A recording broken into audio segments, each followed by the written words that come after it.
대한민국 최고의 강연, 최강 1교시 강연을 맡은 사회학자 김윤태입니다. 저는 고려대학교 공공정책대학 교수로 사회학 관련 과목들을 강의하고 있습니다.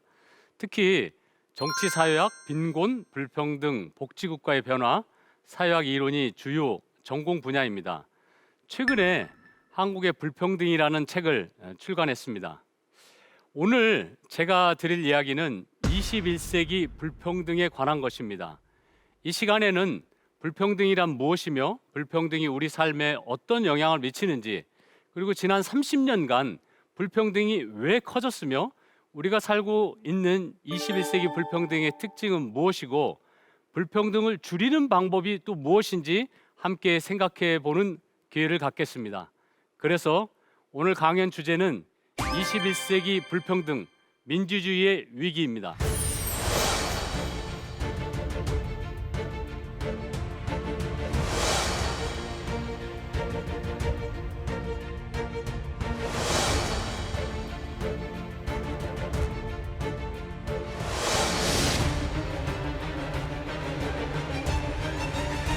(21세기는) 디지털 자본주의 시대라고도 합니다. 인터넷으로 전 세계가 연결이 되고 로봇을 이용한 제조업 생산품이 풍족하고 많은 사람들이 자유롭게 여행할 수 있는 시대이죠. 얼마 전 우주 개발을 위해 아마존 창업자 제프 베조스가 블루 오리진이라는 회사를 만들어 우주 여행을 위한 상품을 개발했습니다. 짧은 시간의 여행에 2억 원이 비용이 필요한데요. 여기에 정말 수만 명이 신청을 했습니다. 하지만 아직도 아프리카에는 수많은 사람들이 굶어 죽거나 병든 아이들이 치료약이 없어서 죽어가고 있습니다. 하루에 11명이 기아와 영양실조로 죽고 있습니다. 한국에서도 재벌 대기업의 창업자 가문은 4대째 세습을 하는 가운데 10살이 안 되었는데 수십억의 재산을 물려받은 어린이 주식 부자가 있습니다. 반면에 한국에서 혼자 아이를 키우는 엄마가 일하러 나가자 라면을 끓여 먹다가 죽은 어린이들도 있습니다. 왜 이 세상에는 이런 극단적인 부와 빈곤이 동시에 존재할까요? 아프리카와 한국의 가난한 어린이의 삶은 디지털 자본주의 시대와는 전혀 어울리지 않는 것처럼 보입니다. 이런 빈곤과 불평등이 모두 신의 섭리일까요? 아니면 자연의 법칙일까요? 어쩌면 우리 인간이 만든 사회 제도의 문제일까요? 19세기 말 자연 선택 이론을 제시한 위대한 생물학자 찰스 다윈은 이렇게 말했습니다. 만약 가난한 사람의 불행이 자연의 법칙에 의해 만들어진 것이 아니고 우리의 제도에 의해서 만들어졌다면 우리의 죄가 너무나 크다. 다윈의 말이 과연 맞는지에 대해서는 이 강연이 끝난 후에 평가해 보시기 바랍니다.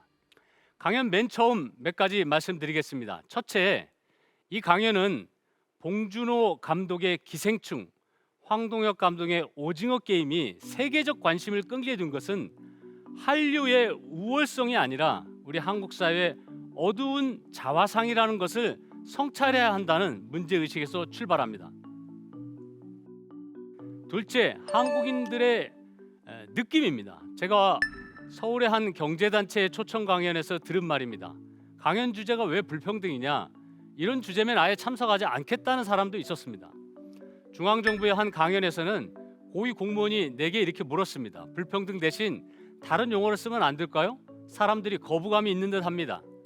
심지어 민주당의 한 당직자는 아예 좋은 불평등이라는 책을 썼습니다. 대부분 정치인들은 자신의 지역구 개발 예산에 관심이 크지만 우리 한국 사회 전체의 불평등을 줄이기 위한 입법에는 큰 관심이 없어 보입니다.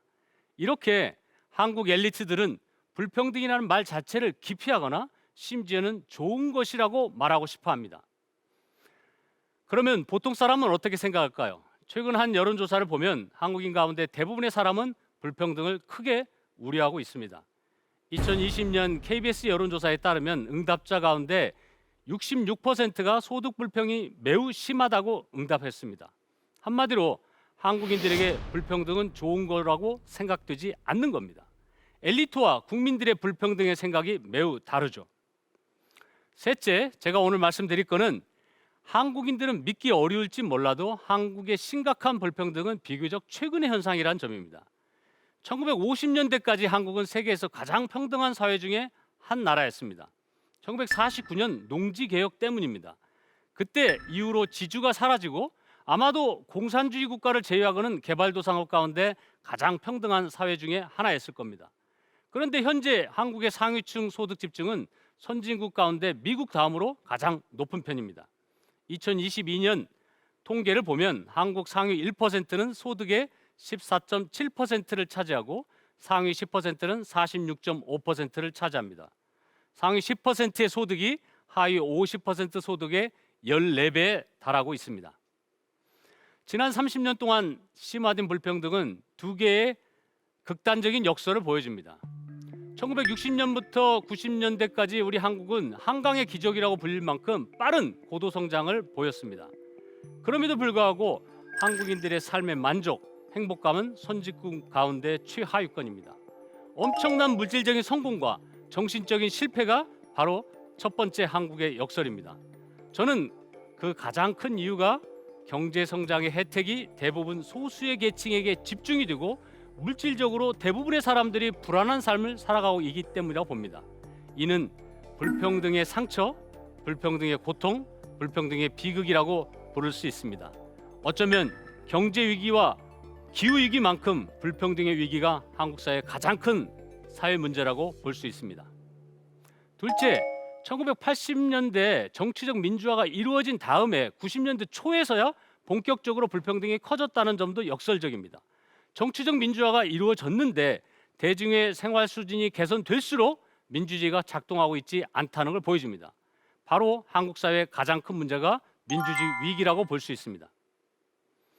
불평등의 고통은 크게 세 가지로 보입니다. 하나는 생명의 차원과 그다음에 사회적 차원, 심리적 차원입니다. 첫째, 사회학자로서 사회를 살펴볼 때 출산율, 사망률을 가장 중요한 통계로 봅니다. 합계 출산율 0.8명, 0.7명, 심지어는 서울은 0.6명 수준으로 내려가는 세계 최저의 출산율은 아주 심각한 사회 문제로 국민들이 이해하고 있습니다. 또 세계 최고 수준의 자살률도 한국 사회의 어두운 그늘을 보여줍니다. 미래를 주도할 청년 세대의 고용, 주거 불안이 또 남녀 임금 격차와 여성의 경력 단절 등 젠더 불평등이 출산율을 세계 최저 수준으로 떨어뜨리고 있습니다. 또 산재 사고로 한 해에 2,000명이 넘는 사람이 세상을 떠나고 있고 위험을 가난한 사람들에게 떠맡기는 재난의 불평등도 우리 한국 사회의 또 다른 어두운 그림입니다. 두 번째, 사회학자로서 한국 사회의 중요한 사회 문제로 지적하고 싶은 것은 사회적 유대감과 사회적 신뢰도가 낮다는 점입니다. 우리 한국 사람은 정이 많고 끈끈하고 또 가족들의 유대가 강한 걸로 알려졌지만 통계 분석에서 길에서 낯선 사람을 만났을 때 안전하다고 느끼느냐, 자신이 어려움을 처할 때 도움을 청할 사람이 있다고 느끼느냐는 질문에 응답하는 비율은 선진국에서 최하위권이었습니다. 세계 최저 출산율, 최고 자살률, 가장 낮은 신뢰, 사회적 고립을 보여주는 사회제표는 저는 한국 사회의 지나친 불평등과 관련이 크다고 봅니다. 셋째, 불평등은 심각한 우울증이나 정신질환 건강에도 영향을 미칩니다. 2009년에 영국의 사회역학자인 리처드 윌킨슨과 케이트 피켓 교수가 쓴 평등이 답이다라는 책을 보면 미국, 스웨덴, 전 세계 많은 선진국들의 불평등과 사회 문제 수준을 비교했습니다. 그런데 놀랍게도 미국은 경제 수준은 스웨덴보다 훨씬 높지만 아동 사망률이나 10대 임신, 문맹률, 감옥 수감률, 알코올 중독, 약물 중독, 당뇨병, 우울증, 정신질환, 심지어 살인율까지 다양한 사회 문제가 훨씬 더 심각하게 나타나고 있습니다. 그래서 이제 많은 학자들은 부의 집중과 빈곤의 확산이 개인의 심리를 위축시키고 경제의 동력도 떨어뜨리고 사회 활력을 없애고 사회 전체 행복감을 떨어뜨릴 수 있다고 우려하고 있습니다. 네 번째, 우리 한국 사회 불평등의 또 다른 상처는 바로 과잉 경쟁입니다. 인간의 경쟁은 어떤 면에서는 불가피합니다. 그러나 경쟁에는 두 가지 종류가 있습니다. 하나는 자발적 경쟁과 구조적 경쟁입니다. 먼저 자발적 경쟁은 다른 사람과 비교해서 우월한 지위를 얻고 싶어하는 욕구에서 비롯된 거죠. 이거는 어쩌면 우리 흔히 주변에서 많이 볼 수 있습니다. 그러나 구조적 경쟁은 자신이 원하지 않더라도 경쟁에 내몰리는 상황입니다. 대표적으로 대학 입시와 취업 경쟁입니다. 우리가 어쩔 수 없는 경쟁이라고 생각하는 구조적 경쟁도 자세히 보면은 자연의 법칙이라기보다는 사회 제도의 결과인 경우가 많습니다. 사람들이 경쟁에 몰두하는 이유는 지나친 보상의 차이 때문이라고 볼 수 있습니다. 수능 점수 몇 점과 등급 하나의 차이로 훗날 어느 대학에 가고 어느 직장에 가서 보수의 차이가 커진다면 당연히 사람들은 어린 나이에서 사교육에 투자하려고 모두가 뛰어들 것입니다. 미국의 뉴욕타임즈 리플리 기자가 한국에 와서 교육 현장을 보고 한국을 학원을 압력밥솥에 비유했습니다. 그리고 한국에서 인터뷰한 사람 가운데 한국의 교육 제도를 높이 평가하는 사람은 한 명도 만나지 못했다고 말합니다. 그러나 아직도 우리는 사교육 중심의 과잉 경쟁 교육 시스템을 바꾸지 못하고 있습니다. 저는 이런 과잉 경쟁이 궁극적으로 불평등과 깊은 관련이 있다고 봅니다. 나아가서는 성형수술 열풍, 사치품 열풍, 부동산 투기도 불평등과 깊은 관련이 있습니다. 더 심각한 문제는 과거의 경쟁은 소득 분배를 둘러싼 경쟁이었지만 점차 문화적 상징적 경쟁이 커지고 있습니다. 1990년대 이후에 한국의 중산층은 소비 경쟁을 주도했습니다. 성형수술을 통한 외모 경쟁이 극단적으로 표현되고 세계에서 성형수술의 건수와 비용이 가장 높은 나라로 평가받습니다. 이것은 남녀 임금 격차가 크고 젠더 격차가 큰 미국, 중국, 베네수엘라, 중남미 국가에서 나타나는 현상들입니다. 성형수술을 더 많이 하는 거죠. 결국 외모지상주의라는 것도 단순히 아름다워지기 위한 인간의 본능이 아니라 불평등과 영향을 받는 사회적 결과로 보아야 한다고 생각합니다. 한국 사회 경쟁은 그야말로 상상을 초월합니다. 극단적인 경쟁이 과잉 경쟁 사회를 만들고 그 경쟁은 절대적 기준을 성취하는 것이 아니라 다른 사람보다 앞서야 됩니다. 대학에서도 상대평가제가 도입됐습니다. 직장에서도 다른 동료보다 앞서야 승진할 수 있습니다. 여기에서 경쟁에서 뒤떨어진 사람들은 많은 사람은 극단적인 스트레스나 소진이나 우울증에 시달립니다. 결과적으로 우리 한국은 경제는 세계 10위의 대국이 됐지만 유엔에서 발표하는 행복지수는 50위권에 머무르고 있습니다. 선진국 중에서는 최하위권입니다. 고도 성장으로 놀라운 물질 성공을 이루었지만 정신적 불행감에 직면했다는 현실은 정말 안타까운 한국의 역설이라고 생각합니다. 유엔은 세계 행복의 날을 제정하고 행복 보고서를 발표하고 있는데 북유럽 국가들이 행복 순위 제일 높습니다. 그럼 왜 핀란드나 스웨덴 같은 덴마크, 북유럽 국가의 행복 순위 높은 걸까요? 많은 학자들은 신뢰를 가장 중요한 요소로 봅니다. 신뢰의 근간은 관대한 실업 보조를 비롯해서 무료 의료, 교육, 보육 지원이 튼튼한 사회복지 제도입니다. 미국이 세계에서 1인당 국민 수준은 가장 높은 나라 중에 하나이지만 반드시 최고의 행복 수준을 보여주지는 않습니다. 과연 한국 사회는 어느 방향으로 가야 할까요? 이 문제가 오늘 강연의 핵심 주제입니다. 저는 현재 우리가 살고 있는 21세기 불평등을 지난 20세기 이전의 오래된 불평등과 우리가 살고 있는 새로운 불평등으로 나눠서 설명하고자 합니다. 첫째, 과연 불평등이란 건 무엇일까요? 일반적으로 불평등은 생존, 정치적 권력, 경제적 자원의 불균등한 상태를 가리킵니다. 인류 역사상 생존, 권력, 경제적 자원 등 세 가지 요소를 둘러싼 사회 투쟁은 끝없이 지속되었습니다. 첫째, 생존의 불평등을 보겠습니다. 주로 아동 사망률이나 출생 당시의 건강 상태 등, 그리고 사망률, 그리고 기대 수명, 그리고 건강 상태 등의 불평등을 가리킵니다. 인간의 기대 수명과 건강은 타고난 유전도 있지만 사회 구조의 영향을 받습니다. 대부분의 사회에서 권력과 부를 많이 가진 계층이 더 오래 살고 건강과 영양 상태가 좋습니다.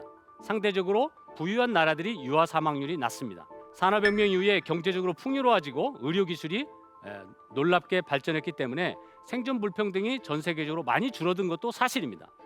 하지만 생존 불평등이 완전히 사라진 것은 아닙니다. 선진국과 아프리카의 기대 수명은 무려 20년 정도의 차이가 납니다. 한국에서도 서울 서초구의 기대 수명이 가장 높은데 강원도 화천군에 비교하면 10년 이상 높습니다. 두 번째, 정치적 불평등입니다. 이는 주로 법률적 권리나 투표권, 세금이나 전쟁의 결정, 정치 참여에 따른 참여와 배제의 불평등을 가리킵니다. 그동안 인류 역사에서는 항상 왕이 다스리는 군주제가 대부분의 정치 권력 구조를 결정하는 시스템이었습니다. 그러나 영국 혁명, 미국 혁명, 프랑스 혁명 이후에 정치적인 평등을 주장하는 사회 투쟁이 확산되었습니다. 물론 아직도 사우디아라비아 같은 왕정 국가도 있고 러시아나 중국 등에선 선거제도가 제대로 작동되지 않는 나라도 있습니다. 물론 미국이나 유럽에서도 선진적인 민주국가에서도 아직도 부유한 남자들이 정치와 정책 결정에 더 큰 영향력을 행사합니다. 그러나 인류 역사를 돌이켜보면 19세기 여성의 참정권 운동이나 1960년대 미국의 흑인 인권 운동에서 볼 수 있듯이 정치적 권리 요구 운동은 지속적으로 발전했습니다. 우리 한국에서도 1948년 정부 수립과 함께 투표권이 부여됐습니다.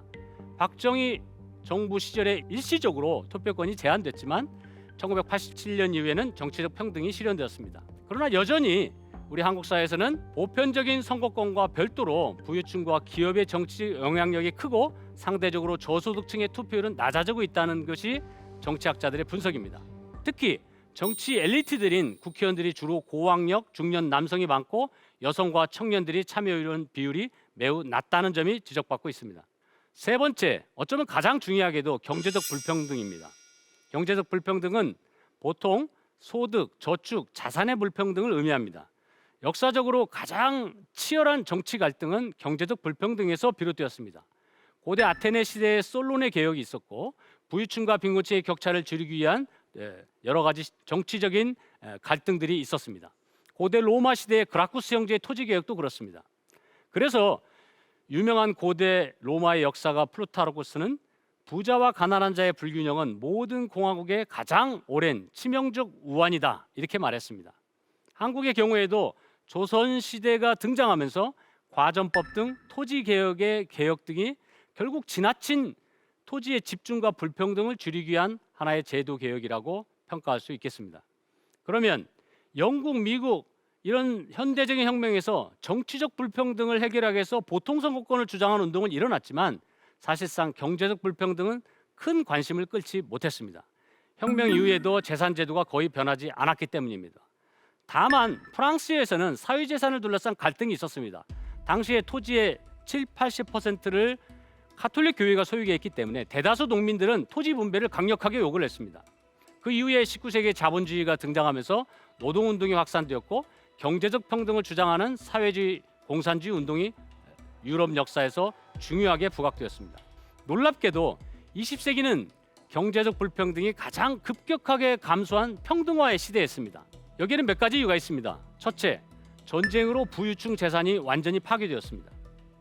둘째, 러시아와 동유럽은 공산주의 정부로 넘어가면서 사회재산 제도가 폐지됐습니다. 셋째, 서유럽에서는 복지국가가 등장하면서 모든 사람을 위한 공교육이나 건강보험, 노령연금, 실업보험 등 사회보장 제도가 제공되었습니다. 넷째, 한국, 일본, 대만, 중국 등 동아시아 국가에서는 토지 개혁이 이루어지면서 지주의 재산이 없어지고 대규모 자장농, 평등한 농민들이 주류가 되는 사회가 등장했습니다. 이런 점에서 2차 세계대전 이후 1945년부터 1975년까지는 경제적 평등 수준이 전 세계적으로 가장 높은 수준을 보여준 역사적 시기라고 평가할 수 있겠습니다. 그러나 20세기 후반에 와서 변화가 일어났습니다. 특히 생존 불평등, 정치 불평등은 낮아졌지만 경제 불평등이 1975년 이후부터 급증하기 시작했습니다. 그리고 세 번째로는 1980년대 이후로 유럽, 미국뿐 아니라 우리 한국과 중국에서도 경제자본 이외에 문화자본과 사회자본의 불평등이 중요하게 사회적으로 부각됐습니다. 차례대로 하나씩 말씀드리겠습니다. 첫째, 경제 불평등의 변화가 가장 극적이죠. 보통 불평등의 조사는 사회학자들과 경제학자들은 분포, 격차, 집중, 상대빈곤, 젠더 격차 이렇게 5가지 지표를 중요하게 봅니다. 그런데 이 5가지 지표가 똑같은 수치를 보이지는 않습니다. 약간씩 다른 면이 보이죠. 마치 코끼리 만지기라고 할까요? 코는 말랑말랑하고 다리는 단단하고 꼬리는 가늘게 느껴지죠. 측정 방법에 따라서 약간은 다른 결과가 나오고 심지어는 좀 모순적인 수치가 나오기도 합니다. 저는 우리 한국 사례를 중심으로 해서 중요한 문제를 몇 가지 지적하고자 합니다. 첫째, 많은 한국 사람들이 97년 외환위기 이후에 우리 불평등이 심각해졌다고 생각을 하지만 사실상 자세하게 지난 소득 분배 추이를 살펴보면 이미 외환위기 이전부터 우리 한국 경제 최고의 호황기였던 1990년대 초반, 약 1992년, 93년부터 소득 분배가 악화되기 시작했습니다. 둘째, 1987년 정치적 민주화 이후에 노동조합이 결성되고 단체기업이 확산되면서 대기업의 임금들이 급속하게 상승했습니다. 이때 한때 소득 분배가 개선되는 통계가 나옵니다만 몇 년 지나지 않아서 92년부터 한국의 불평등이 악화됩니다. 그런데 놀랍게도 이 시기는 1990년대 후반 김대중 정부와 노무현 정부가 등장하면서 소위 민주정부가 등장한 시기에 더 불평등이 커졌다는 점입니다. 정치적 민주화와 또 민주당 같은 진보 정부가 등장했을 때 불평등이 더 약화되지 않고 더 심화됐다는 점은 매우 중요한 우리 한국의 민주주의의 문제점을 보여주는 거라고 할 수 있겠습니다. 다음은 경제자본에 의해서 문화자본과 사회자본을 보겠습니다. 먼저 이 문화자본이라는 개념은 프랑스 사회학자 피에르 부르디에가 79년에 구별짓기라는 책에서 제기되었는데요. 아마도 이 부르디에는 지금 사진에 나오고 있습니다만 20세기 후반에 가장 위대한 사회학자로 평가를 받습니다. 부르디에에 따르면은 특정한 문화의 유형이 일정한 사회적 유리함을 만드는 힘을 가질 수 있다고 보았고 이것이 자본의 형태로 변화된다고 보았습니다. 자본이라는 게 꼭 돈으로만 결정되는 게 아니라 그 사람이 갖고 있는 문화적인 취향, 문화적인 어떤 습관, 문화적인 어떤 가치 판단할 수 있는 능력 이런 것들도 하나의 자본과 같은 힘을 갖는다고 보았습니다.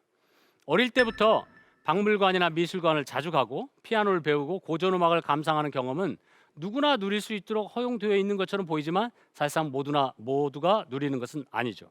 문화자본은 어린 시절에 고급 문화 활동을 경험한 학생들이 학교에 들어갔을 때 학교 커리큘럼에 훨씬 더 적응을 잘하는 걸 보여줍니다. 왜냐하면 학교 성적에 평가받는 음악이나 미술이나 다양한 국어나 이런 것들은 문화자본을 학교에 입학하기 전부터 많이 갖고 있는 어린이에게 훨씬 유리하게 만들어져 있기 때문입니다. 이런 학생들이 학교 성적도 좋고 좋은 대학에 입학할 가능성이 큽니다. 그래서 모든 중산층 또는 저소득층 자녀들이 똑같이 학교에 가지만 사실은 학교 졸업한 이후에 어느 대학을 가느냐 어느 직장에 가느냐는 것은 문화자본이나 문화 취향에 따라서 크게 차이가 나는 경우가 많습니다. 이건 프랑스만이 아니라 우리 한국에서도 마찬가지로 일어나고 있습니다. 우리 한국의 문화자본의 구별짓기는 1990년대 이후에 소비자본주의가 발전하면서 더 아주 두드러지게 나타나는데요. 여긴 중요한 세 가지 특징이 있습니다. 첫째, 한국은 상류층과 중산층의 문화 차이가 프랑스는 아주 큽니다. 그러나 한국에서는 중간 계급이 상류층을 모방하려고 굉장히 노력합니다. 특히 영어 교육과 예술 교육에 중산층들이 관심이 많습니다. 그래서 한국의 교육은 중산층 교육은 없고 상류층 교육만 존재한다. 뭐 이런 말이 있을 정도입니다. 당연히 사교육비 지출이 세계 최고 수준입니다. 두 번째, 한국의 문화자본의 축적은 프랑스와 같이 장기적이고 추상적 가치를 이해하는 방식이 아니라 단기적이고 과시적인 문화자본의 습득에 주력합니다. 피아노 학원, 미술학원, 예술교육 성행하고 있고 더 나아가서는 패션이나 외식, 성형수술, 미모를 통한 외모 경쟁도 치열합니다. 세 번째 특징은 문화자본의 축적이 아주 어린 시절부터 시작한다는 겁니다. 영어 유치원이나 국제학교나 아주 어린 나이부터 다양한 문화적 취향을 전수하기 위해서 우리 한국의 중산층들이 경쟁하고 있습니다. 다음으로 사회자본에 의한 불평등입니다. 사회자본이라는 개념은 사람들이 가지고 있는 사회적 네트워크의 중요성을 강조합니다. 경제자본, 문화자본과 마찬가지로 사회자본도 상당히 배타적 속성을 갖습니다. 물론 미국의 사회학자인 퍼트남 같은 교수는 사회자본이 많으면 일반적으로 사회적 신뢰나 민주주의가 발전한다 이렇게 주장하기도 했습니다. 그러나 피에르 부르디에는 특정한 집단 내부의 폐쇄적 속성을 가진 사회적 연줄망에 주목했습니다. 사람들은 집단 내부자끼리 챙겨주고 공통의 이익을 옹호하기 위해서 사회적 커넥션을 적극적으로 활용합니다. 대표적으로 학벌주의를 들 수 있습니다. 미국이나 프랑스도 마찬가지지만 우리 한국의 학벌주의도 배타적인 사회적 네트워크의 특성을 보여줍니다. 서로 같은 대학 출신이라는 이유로 인맥을 형성하고 다른 대학 출신들을 차별화합니다. 심지어는 부모의 학력 자본이 사회 자본이 되는 경우도 있습니다. 자녀의 대학 입학의 스펙 관리나 졸업 후에 기업의 인턴 채용이나 취업 기회도 부모의 사회 자본이 영향을 주고 그리고 세습이 드는 겁니다. 한국의 사회 자본에 관해서는 세 가지 중요한 특징이 발견됩니다. 첫째, 누구나 연결되는 소셜 미디어 시대에서 사회 자본이 더 이상 폐쇄되지 않다 이렇게 생각할 수도 있습니다. 물론 재벌 최고 경영자가 운영하는 소셜 미디어에 내가 연결됐다고 해서 정말 우리가 폐쇄적 계급 사회에 사는 것이 아닐까요? 소셜 미디어 친구가 정말 우리들의 진짜 친구일까요?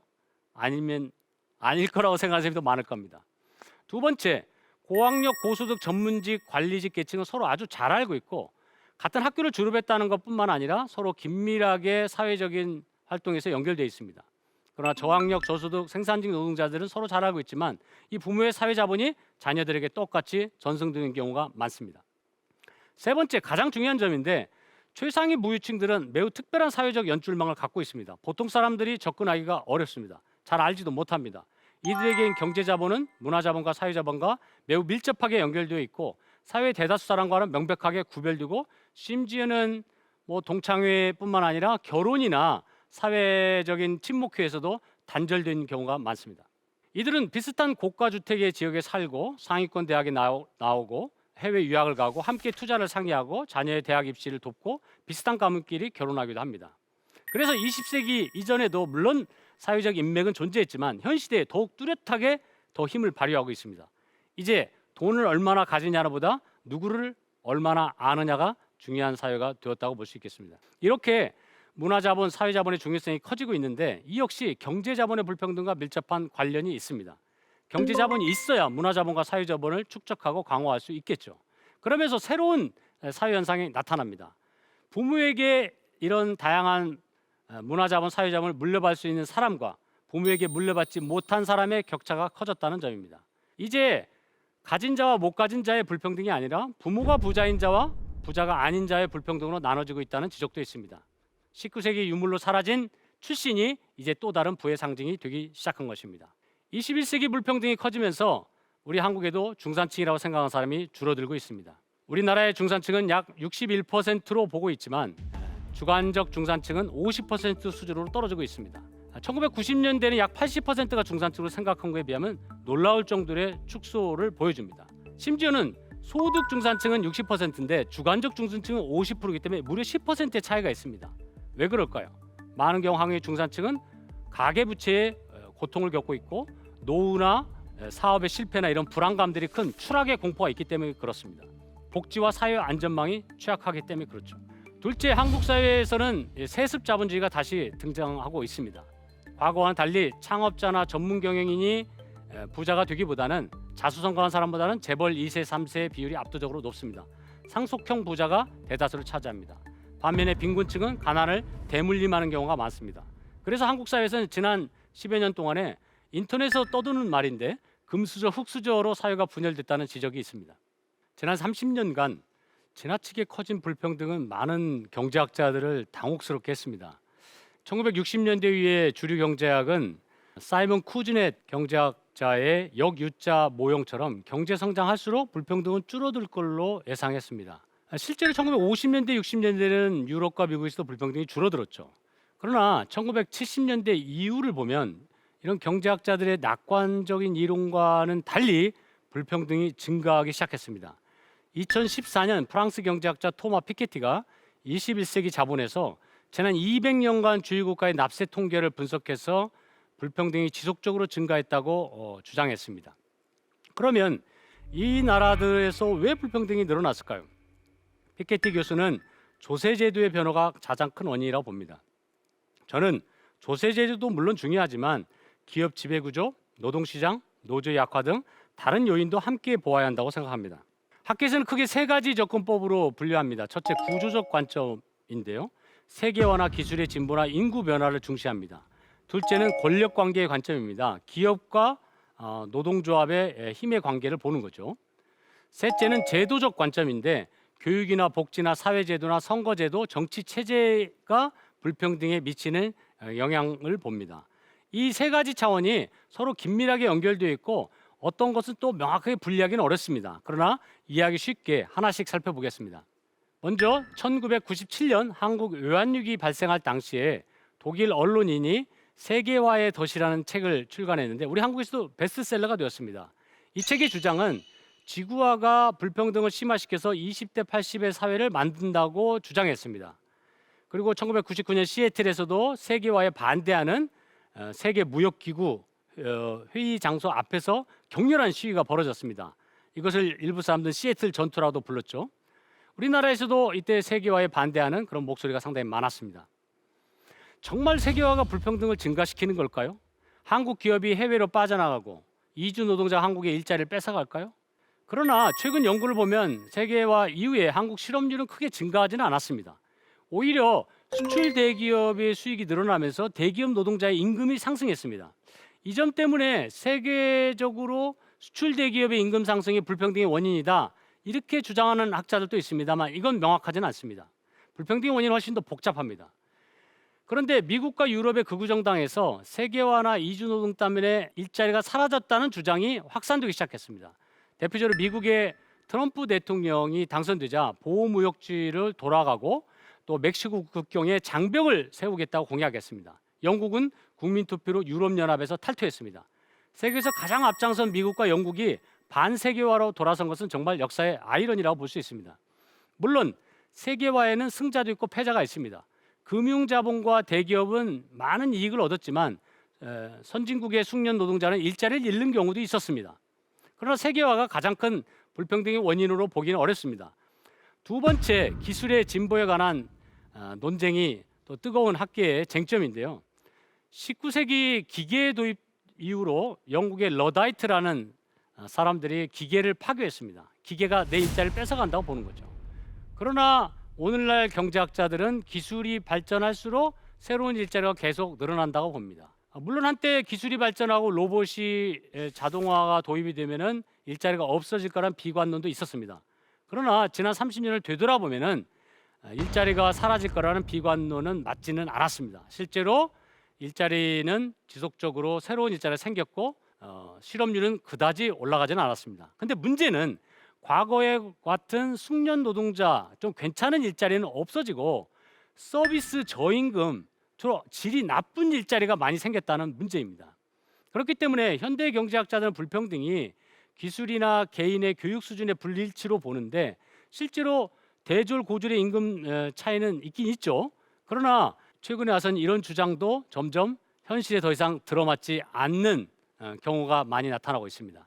첫째, 아까 말씀드린 대로 기술적 실업 고용 없는 성장이라고 했지만 실제로 서비스 분야 일자리가 늘어나고 있다는 점이고 괜찮은 일자리가 적다는 점이 문제고요. 둘째로는 학력 수준이 높다고 해서 고졸보다 대졸 노동자들이 꼭 임금이 높은 것도 아닙니다. 요새는 괜찮은 일자리 구하기 힘들기 때문에 오히려 대졸자들이 고졸자들의 일자리를 뺏어가는 경우도 있습니다. 그래서 아무리 교육에 우리가 투자를 많이 해도 괜찮은 일자리가 점점 구하기 힘든 시대가 된 거죠. 셋째, 무엇보다도 이런 기술이 모든 걸 결정한다 이런 생각들은 자본 투자나 고용 관계, 노사 관계에 대한 설명을 무시하는 경우가 있습니다. 우리나라 같은 경우 세계에서 제조업에서 로봇 도입하는 비율이 가장 높은데 미국이나 일본, 독일보다 높습니다. 이것은 인건비를 아끼기 위한 기업의 결정이었습니다. 그래서 제조업의 숙련 노동자 일자리가 점점 간소하고 대기업 일자리는 과거에 비해서 현격하게 줄었습니다. 물론 미국의 브린 율프슨과 메가피 교수는 앞으로 제2의 기계 시대가 오면은 디지털 기술이 더욱더 불평등 크게 만든다고 주장합니다. 물론 그럴 수도 있습니다. 하지만 디지털 기술이 발전한다고 해서 모든 나라가 불평등한 건 아닙니다. 많은 나라에서 디지털 자본주의를 도입한 가령 미국, 영국, 캐나다, 독일 이런 나라들을 비교해봐도 상대적으로 벨기에, 네덜란드, 프랑스 이런 나라들은 불평등은 좀 낮아진 편입니다. 그러니까 결국은 기술에 의해서만 결정되는 것이 아니라 산업구조나 교육과정, 직업훈련 또는 노동시장 제도나 임금제도 또는 조세제도, 복지제도 이런 다양한 요인들이 불평등에 영향을 준다고 볼 수 있습니다. 셋째로 인구구조의 변화를 우리가 주목할 필요가 있는데요. 점점 여성들이 대학을 진학하고 고학력자가 많아지면서 같은 대졸자끼리 결혼하는 비율이 늘어나고 있습니다. 이런 교육적인 동지론이 커질수록 가구 간의 소득 격차가 커질 거라는 예측도 있습니다. 특히 남녀 간의 임금 격차가 클수록 여성들이 자신보다 학력이 높고 소득이 높은 남자를 선택하는 경향이 크기 때문에 그런 나라일수록 불평등이 증가하고 있습니다. 또 하나 중요한 건 인구 고령화입니다. 노인의 빈곤화는 세계에서 우리가 가장 심각한 수준이고 2019년에 43%였고 노인 자살률도 세계 최고입니다. 이건 노인 연금 제도의 도입이 너무 늦어서 생긴 문제고 연금을 받는 노인도 너무 숫자도 적지만 연금을 받는 액수가 너무 낮기 때문에 노인 빈곤율이 높은 겁니다. 그래서 결국 국가의 제도의 실패가 결국 노인 빈곤을 낳았다고 볼 수 있습니다. 결국 불평등의 증가라는 것은 세계화나 기술의 진보나 인구 구조의 변화처럼 어쩔 수 없는 힘의 결과라기보다는 정부가 그런 변화된 사회에 능동적으로 대응하지 못한 결과라고 보는 것이 더 정확한 분석이라고 생각합니다. 불평등에 영향을 미치는 중요한 요인을 보면 가난한 사람과 부자의 권력 균형이 깨져서 생겼다고 볼 수 있습니다. 다시 말하면 민주주의 위기가 발생한 거죠. 이러한 위기가 가장 극적으로 표출되는 것이 바로 조세 정책과 복제 정책의 변화입니다. 1910년대, 1920년대 미국은 세계 최초로 누진 소득세와 상속세를 도입한 나라입니다. 그런데 1980년대 레이건 행정부가 부자와 기업 감세를 통해 고용과 투자를 늘린다는 낙수 경제학을 지지했습니다.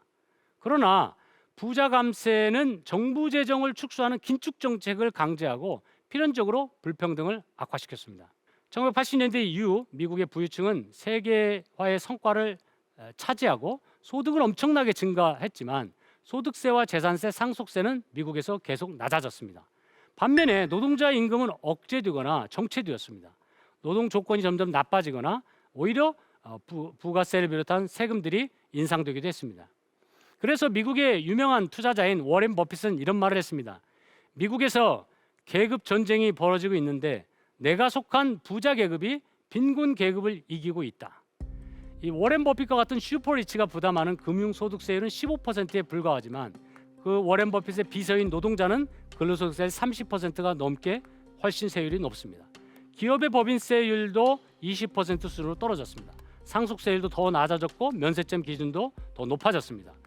미국의 소비세는 대부분 물품에 부과하는데 이것은 가난한 사람들이 주로 사는 물건들입니다.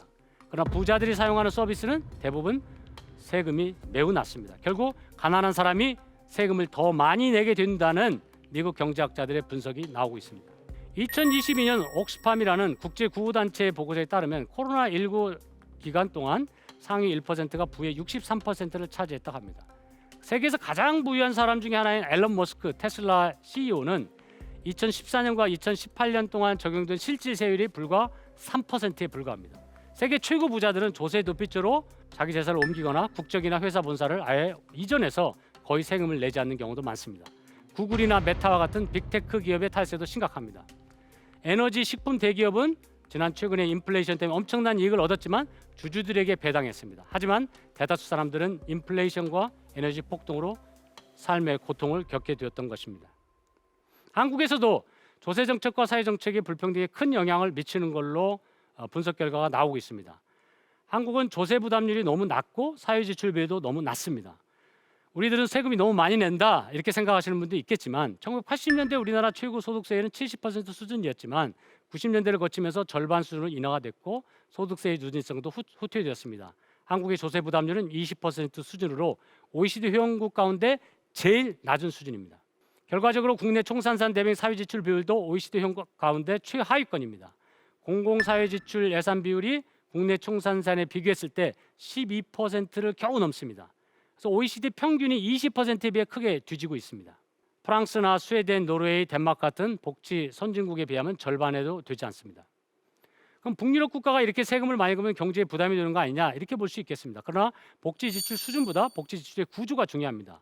이 북유럽 국가들은 세금을 많이 걷어서 가난한 사람들에게 현금을 나눠주는 게 아닙니다. 이 나라들은 주로 공교육에 투자하고 병원이나 보건에 투자하고 젊은이들을 위한 직업 교육에 투자하고 또 모든 성인을 위한 평생 교육에 투자하고 기업과 연구 개발을 위해 투자합니다. 그래서 사회 투자와 연구 개발과 같은 미래 투자를 통해서 경제 성장에 도움이 됩니다. 이러한 북유럽 복지 국가는 친성장 복지 국가로 볼 수 있습니다. 결과적으로 복지 예산이 가장 많은 독일, 스웨덴, 덴마크가 지금 경제 강국입니다. 복지 예산이 제일 적은 미국이나 일본은 지금 심각한 경제 위기와 불평등으로 고통을 겪고 있습니다. 즉 경제 부담이 되는 건 복지 예산 지출 수준이 아니라 어떻게 돈을 쓰느냐에 따라서 달라진다고 볼 수 있습니다. 다음으로 선거제도도 중요하게 불평등 영향을 미칩니다. 지난 100년 전을 돌이켜보면 미국이 유럽보다 훨씬 더 불평등 수준이 낮은 나라였습니다. 지금은 미국이 불평등 수준이 훨씬 높습니다. 왜 그런 일이 일어났을까요? 많은 정치학자들이나 사회학자들 연구를 보면 미국의 불평등은 선거제도와 밀접한 관련이 있습니다. 하버드 대학의 아이버센 교수와 런던 정경대학의 사스키스라는 사회학 교수가 선거제도와 불평등을 비교해서 연구를 해보니까 유럽 국가와 같이 비례대표제를 선택한 나라들은 복지가 확대되는 경우가 많습니다. 이런 나라는 의회제 정부고 비례대표제뿐 아니라 중대선거구제가 다당자의 특성 같습니다. 독일, 오스트리아, 스웨덴, 덴마크, 네덜란드 이런 나라인데 어느 한 정당이 과반수 정당을 못 만들어서 연정을 구성하고 정치적 타협을 이루어집니다. 그리고 노사정 사회적 대화가 발전하고 서로 합의 민주주의를 만듭니다. 한국과 달리 상대방을 공격하고 비방하는 정치인보다 잘 참고 상대방을 포용하고 타협을 잘하는 정치인이 인기가 있습니다. 독일의 메르켈 총리가 대표적인 사례입니다. 반면에 미국이나 영국은 오랜 민주주의 전통이 있지만 선거제도가 소선거구제입니다. 흔히 다수대표제라고 합니다. 한 선거구에서 최다 득표자 1등만 선거가 됩니다. 우리 한국과 똑같죠.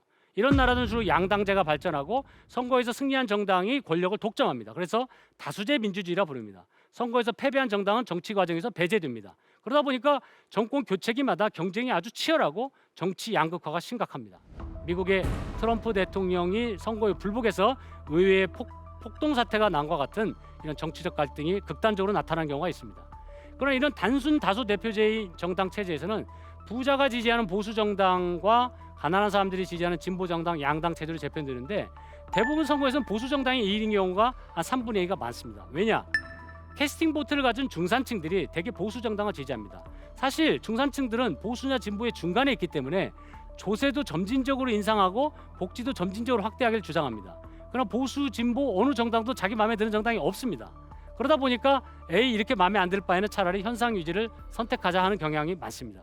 그러나 유럽의 다당제에서는 중산층의 입장을 대변하는 정당이 중도 정당이 상당수의 의석을 차지하고 있고 보수 정당, 진보 정당 어느 쪽이 집권을 하더라도 연정을 구성하거나 심지어는 보수 정당, 진보 정당이 대연정을 구성해서 서로 상대방의 정책이나 공약 중에 일부를 받아들이고 타협하는 경우가 많습니다.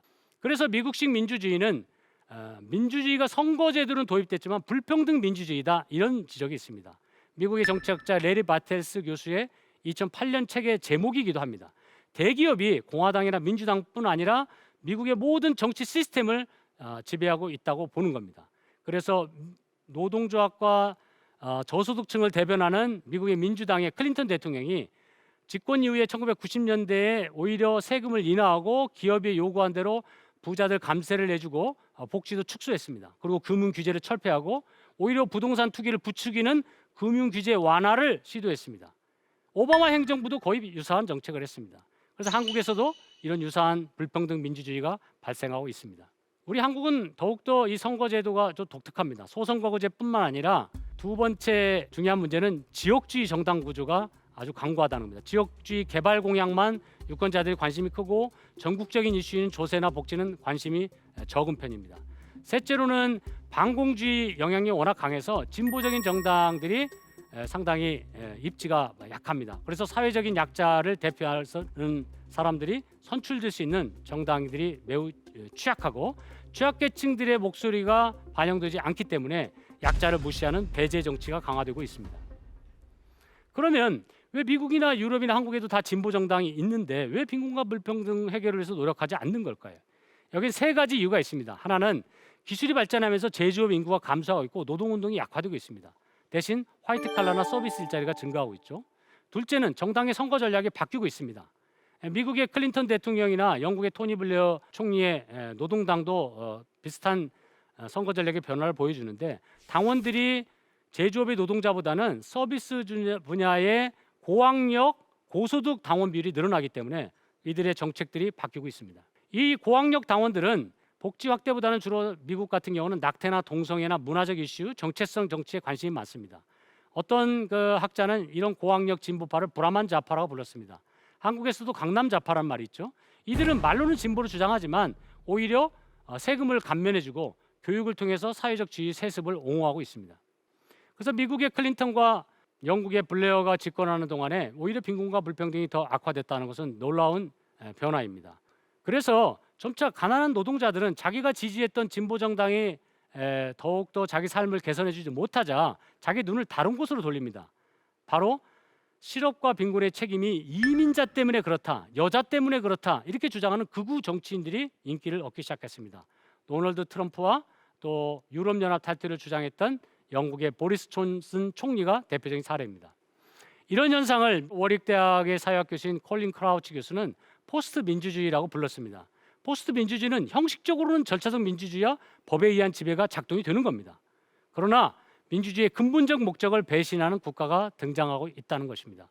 보수 정당, 진보 정당 모두가 이념적 차이가 불분명해지고 후보의 이미지와 스캔들이 임금, 조세, 복지, 사회 경제적 이슈를 압도해 버립니다. 선거는 정책 경쟁의 장이 아니라 마케팅과 광고에 결합된 스펙터클이나 네거티브 캠페인이 압도적입니다.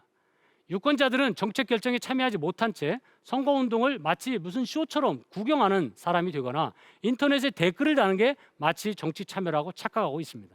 포스트 민주주의에서 사실상 정치를 지배하는 것은 기업 엘리트고, 또 행정부 중에 퇴직해서 다시 법무법인에 갔다가 또는 대기업에 갔다가 다시 또 행정부에 돌아오는 이런 회전문 인사에 의해서 정치, 경제, 행정 엘리트들이 사실상 대다수 중산층과 서민을 위한 정책을 제대로 수행하고 있지 못하다는 그런 지적이 포스트 민주주의 이론의 핵심 주장입니다. 정말 우리 한국에서도 포스트 민주주의가 등장하고 민주주의는 죽어가는 걸까요? 2008년 세계 금융 이후에 불평등에 대한 관심이 커졌습니다. 1929년 대공황 이후 가장 불평등이 커졌고 빈곤과 실업이 급증했습니다. 2011년에는 중동의 자스민 혁명, 유럽에 분노하는 사람들, 미국의 월가를 점령하라 시위가 일어났고 홍콩의 우산혁명에 이르기까지 불평등에 대한 불만의 목소리가 커졌습니다. 미국에서도 부자 증세나 전국민 건강보험, 대학 무상 등록금을 주장하는 버니 샌더스 같은 정치인이 나타났습니다. 또 뉴욕의 하원 의원인 알렉산드라 오키시오 코르테스 같은 젊은 여성 정치인은 부자들에게 세금을 인상하라 이런 드레스를 입고 어떤 패션 쇼에 갈라에 참석한 걸로 언론의 주목을 받기도 했는데, 이런 새로운 문제 제기가 미국 정치에서도 등장하고 있습니다. 그러나 환자에 대한 진단과 마찬가지로 불평등에 대한 진단이 정확하지 않으면 처방은 어렵습니다. 간단하게 요약하면 저의 주장은 불평등 증가를 세계화나 또는 기술의 진보나 또는 인구의 변화, 이렇게 불가피한 어쩔 수 없는 결과로 간주하지는 않아야 된다고 봅니다. 기술 결정론이나 구조 결정론에 빠지지 않아야 됩니다. 기술의 도입은 중립적인 것이 아닙니다. 인간이 결정하는 겁니다. 부의 재분배도 언제나 정치적 결정에 의해서 이루어졌습니다. 불평등은 따라서 순수한 경제 시스템에 의해서 자동적으로 줄어들 수 없습니다. 2008년 세계 경제를 강타한 금융 이후에 부유층의 인식에도 변화가 있었습니다. 부유층들이 모이는 세계경제 포럼의 창설자인 클라우스 슈밥은 나는 자유시장 경제의 신봉자이지만 우리는 죄를 지었다, 이런 참회의 발언을 했습니다. 그 후 세계 경제를 좌우하는 IMF나 월드뱅크, OECD에서도 자유시장 만능주의와 패권이 흔들리기 시작했습니다. 심지어는 OECD에서는 2012년부터 포용성장이라는 걸 각국의 정부에 제안했습니다. 소득 증가뿐 아니라 고용이나 보건의 중요성을 강조하고 조세를 개혁하고 부유층들에게 세금을 좀 더 올리고 최저임금도 인상하고 사회안전망을 강화하라고 권고했던 겁니다. 노벨 경제학상을 탄 스티글리츠 교수는 불평등의 대가라는 책에서 불평등을 줄이기 위해서 독점 규제, 금융산업 통제, 기업의 장기 투자 장려, 완전 고용의 추진, 노동자의 권리의 강화, 부유층의 증세, 복지 확대를 위한 적극적인 정부 역할을 강조했습니다. 바이든 행정부도 자유시장 접근법을 폐기하고 경제 침체와 불평등과 기후 위기에 대응하는 부유층 증세, 복지 예산 확대, 산업정책 등 적극적인 정부 역할을 강조하고 있습니다. 그런데 아직도 우리 한국은 과거의 부자 감세, 규제 철폐, 이런 자유시장 만능주의에 머물러 있습니다.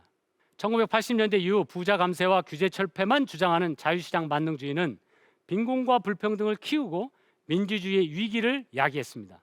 그런데 아직도 한국에는 자유시장 근본주의라는 과거의 미몽에서 벗어나지 못하는 사람들이 있습니다. 경제적 번영의 성과가 모든 계층에게 골고루 혜택을 받을 수 있도록 국가의 적극적인 역할이 중요합니다. 미래를 위한 공공정책만이 현재의 경제 위기, 기후 위기와 함께 불평등 위기 등 삼중 위기를 벗어나게 할 수 있습니다. 새로운 비전, 전략, 정책 방향은 다음 강연에서 말씀드리겠습니다. 이번 강연에서는 21세기 한국의 불평등을 살펴보았습니다. 지난 30년 동안 한국의 불평등이 급증했습니다. 21세기 불평등은 경제적 불평등뿐 아니라 문화 사회적으로도 불평등이 커졌습니다. 젠더 불평등과 지리적 불평등도 심각하죠. 불평등은 세계와 기술의 진보, 인구 구조의 변화의 영향도 받지만 부자와 가난한 사람들의 역학관계의 영향을 가장 많이 받습니다. 정부의 조세 정책, 복지 정책, 교육 정책이 불평등에 큰 영향을 줍니다. 지나친 불평등은 사회를 분열시키고 민주주의를 약화시키기 때문에 불평등을 줄이는 국가의 적극적 역할이 필요합니다. 지나친 불평등은 사회 분열을 만들고 민주주의의 위기를 만든다. 20세기 한국의 놀라운 경제 성장과 민주화의 성공에도 불구하고 한국인들의 삶의 만족, 행복감, 사회적 신뢰, 사회적 결속감은 매우 낮습니다. 엄청난 경제적 성공과 정신적 실패가 바로 한국의 역설입니다. 그 이유는 경제 성장의 혜택이 대부분 소수의 계층에게 집중되고 물질적으로 대다수 사람들이 불안한 삶을 살아가기 때문입니다. 1987년 정치적 민주화 이후에 국민의 생활 수준을 개선하도록 민주주의가 제대로 작동하지 않았기 때문입니다. 경제적 번영의 성과가 모든 계층에게 골고루 혜택을 받을 수 있도록 민주주의가 회복되어야 합니다. 지금까지 대한민국 최고의 강연 최강 1교시 김윤태였습니다.